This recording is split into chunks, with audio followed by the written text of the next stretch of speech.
Just a quick video to show the windows all installed. This is a small window which is on the driver's side. And here it is on the inside. Fit really well. These windows also come with the night shade and the bug screen. And here's the bigger window that also doubles as an escape window. It has the right square footage, as far as I know, to qualify for an escape window. And the fit, I think, came out excellent.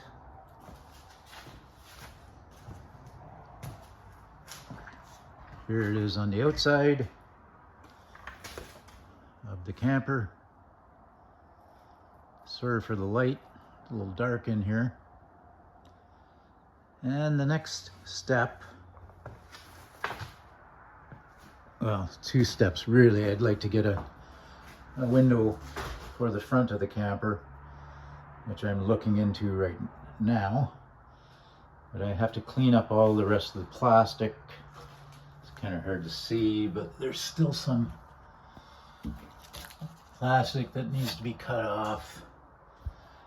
And then all the joints need to be caulked, all the seams.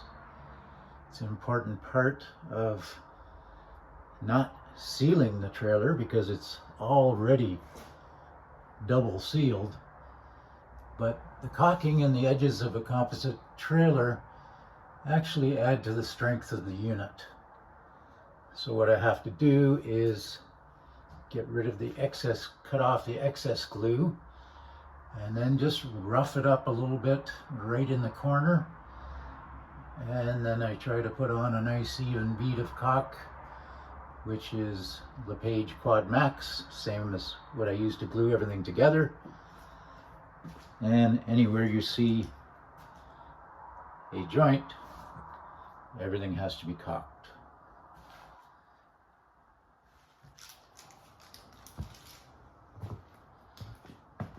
All right, that's it for now.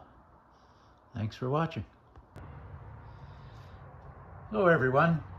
Today I'm continuing the video I made about putting the windows in, or getting the windows in. As you can see, there's some cushions in the trailer right now. Right now it's at its full extension. And what I want to demonstrate is the height that the bed will be. I have contracted with a company called Foamite. They have a very good website where you can order custom-made foam rubber cushions for just about anything. So there are going to be 3 custom-made cushions, 2 for the front of the camper, 1 for the back of the camper. And when they're all together, there'll still be about 12 inches of empty floor space as you come in the door. So a bit of a handy place to leave your boots and stuff like that. And when they're not in the bed position and the camper is folded inside, these will stack up sort of Tetris style on either the right-hand side or the left-hand side of the camper, allowing enough room for tubs to be put in, for barbecues, for basically whatever you want. There'll be lots of space to carry stuff to the campground. Anyway, what I want to do is demonstrate how much headroom there will be. Originally, I thought I would put a board across the wheel wells, like a piece of plywood, and then put the bed on top of that. But I stacked up a bunch of 2x4s, got myself into the position where I would be if I did that, and it just takes too much headroom away. Also, the idea of having to take the boards on and off and putting them somewhere didn't really appeal to me after a while. So I got the idea, as you can see, the cushions that are in there, these are the cushions we had custom made by Foamite for our big trailer, and my wife did the upholstery on them. She found a video on YouTube on a simple way to make the covers to go over the foam. So these stacked up like they are are basically about a half an inch lower than what the finished foam will be. But I'm going to crawl in the trailer now, hopefully without knocking the camera over, and just try to demonstrate how much headroom there will be. Although, well, I think you should be able to see my head. It looks like the ceiling is partially blocked by the height of the slide out, but we'll see. Okay.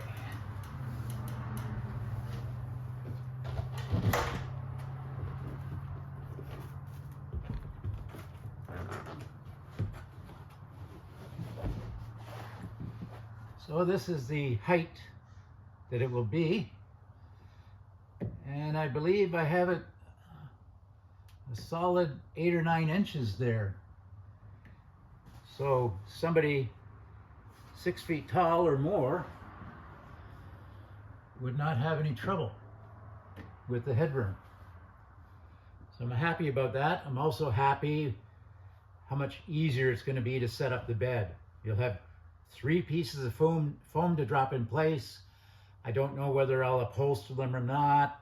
Probably not, just because of the expense involved.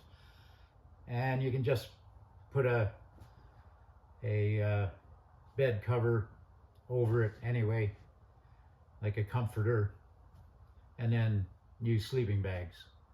Or you can make it up into a regular bed, I guess, if you wanted to. Use sheets. That would make it more complicated, though. Anyway, come back out now. Hopefully without knocking everything over.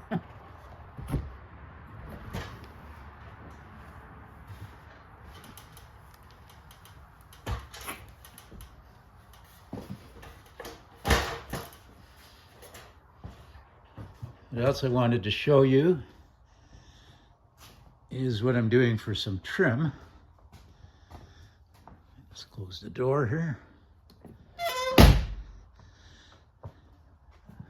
I was going to buy some J trim to go over this. This is some Dicon corner sealing tape. It's just on there as a precaution for putting the trailer in and out. But I decided an easier and cheaper way. Let's see if I can get this camera to work here.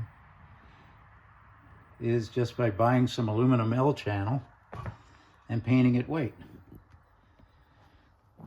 And I think it will look quite nice when it's done.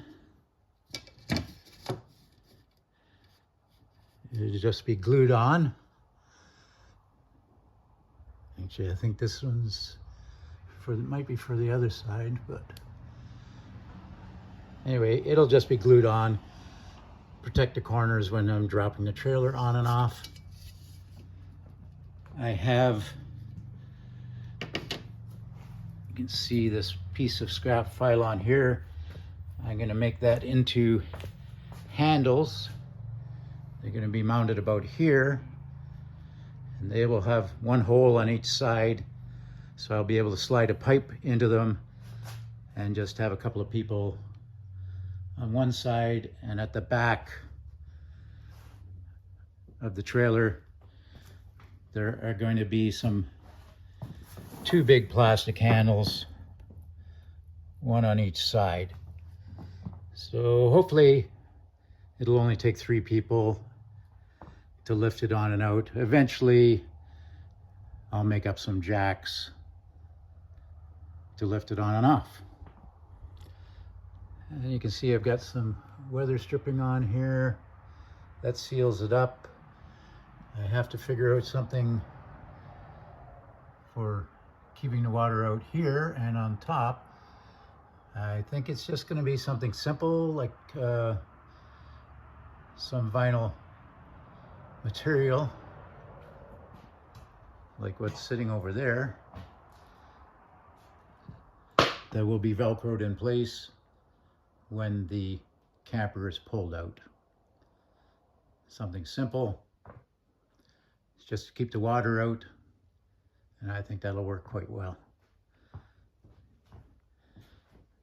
Okay, well, hopefully this video wasn't too long for everybody, but thanks for watching, and thanks to the people that have subscribed.